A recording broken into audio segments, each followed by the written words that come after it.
Haridarshan society ખાતે સવારે ભગવાનની વિશેષ પૂજા અર્ચના અને મહાઆરતી કરવામાં આવી હતી।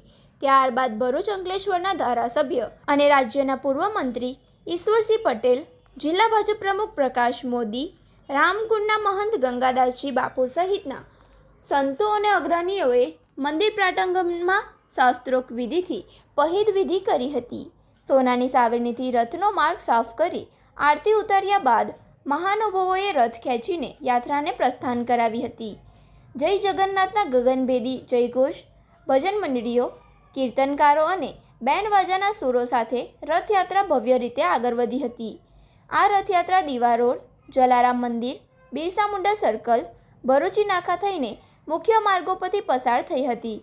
ત્યારબાદ ચોટા બજાર સહિતના નગરના મુખ્ય બજારમાં ફરી સાંજે પરત મંદિરે પહોંચી હતી। માર્ગમાં સ્વયં ભગવાન ભક્તોને દ્વારે દર્શન આપવા સામેથી આવ્યા હોય તેમ શ્રદ્ધાળુઓ ભાવવિભોર બન્યા હતા।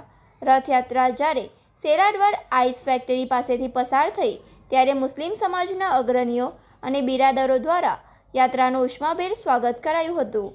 મુસ્લિમ સમાજ દ્વારા રથ પર અને શ્રદ્ધાળુઓ પર પુષ્પવર્ષા કરવામાં આવી હતી। આ પ્રસંગે મુસ્લિમ આગેવાનો પણ રથયાત્રામાં જોડાઈને કોમી એકતા અને ભાઈચારાની અનોખી સંદેશ પાઠવ્યો હતો। રથયાત્રા દરમિયાન ભક્તો માટે ઠેર ઠેર પ્રસાદીનું સુંદર આયોજન કરાયું હતું। સમગ્ર માર્ગ પર ભક્તોને જાંબુ, ફણગાવેલા મગ અને ચોકલેટનું વિતરણ કરાયું હતું। રામકુંડ મંદિર દ્વારા વિશેષ ખીચડીની પ્રસાદીનું વિતરણ કરવામાં આવ્યું હતું। અંકલેશ્વર તાલુકા ભાજપ દ્વારા નવા ફાયર સ્ટેશન ખાતે શ્રદ્ધાળુઓ માટે ખીચડી અને ઠંડી છાશનું પ્રસાદીની વ્યવસ્થા કરવામાં આવી હતી। આ ભવ્ય રથયાત્રાનું નેતૃત્વ, આયોજન અને મંદિર ટ્રસ્ટના અગ્રણીઓ જીતુ પટેલ દ્વારા કરવામાં આવ્યું હતું। રથયાત્રામાં નગરપાલિકા પ્રમુખ જિજ્ઞેશ અંડાળિયા, શહેર ભાજપ પ્રમુખ ધર્મેન્દ્ર પુષ્કરના સહિત તાલુકા અને શહેરના ભાજપના અનેક કાર્યકરો અને અગ્રણીઓ મોટી સંખ્યામાં ઉપસ્થિત રહ્યા હતા। રથયાત્રા શાંતિપૂર્ણ માહોલમાં સંપન્ન થાય તે માટે પોલીસ તંત્ર દ્વારા સિક્યુરિટી પ્લાન તૈયાર કરાયો હતો।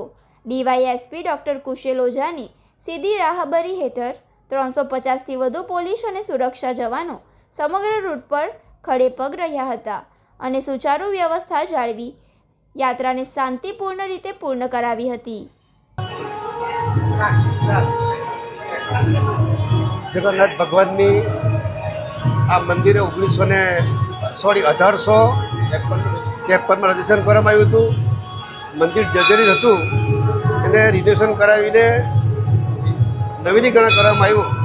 એના આજે 24મી રથયાત્રા આજે અહીંયા અંકલેશ્વર ખાતે નીકળી ત્યારે જગન્નાથ ભગવાન,